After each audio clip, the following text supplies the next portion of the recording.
Hey everybody, it's January and it is Thyroid Awareness Wellness Month. And I wanted to talk to you about our thyroid gland. It is a gland that wraps the esophagus here. Many times you can see a line above and below the thyroid in people's necks, or you'll see a little bit of a bulge here where that gland is at.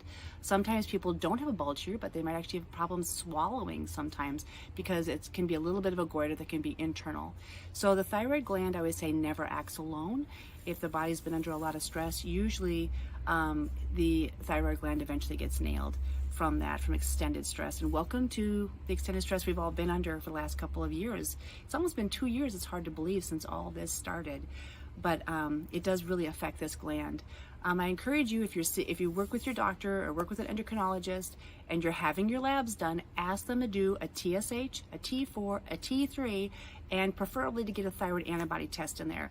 The thyroid antibodies are what keeps attacking that gland, and it's like having a bully in your house. So think of your body as the house, and those antibodies attacking that gland eventually makes that gland go bad. You can't have like your big brother continually picking on a little brother before that little brother's gonna go, I'm done. It's exhausting. So, but many times it is a struggle to get docs to pull that thyroid antibody lab. For my clients, I teach them how to get labs drawn and to be able to order their own labs so that they can get that assessment. If you have questions, you can always feel free to call our office. And I encourage you, though, to be aware of your thyroid health. Many times when we're having labs done and you get those reference ranges are very wide. I look at optimal ranges, which are much narrower. Also, most time when docs are pulling a lab, they're pulling a TSH level.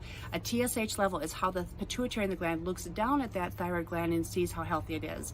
So if you really want to see what's happening in the gland itself, you're looking at the T4 to T3 conversion, which gives you energy. If that conversion isn't happening very well, a lot of times you're not going to have good energy and you're going to feel like you're dogging out.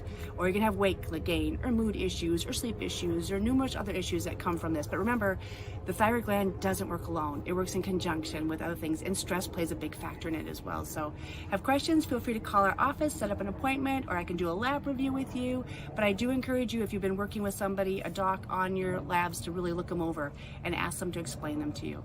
Thanks for watching.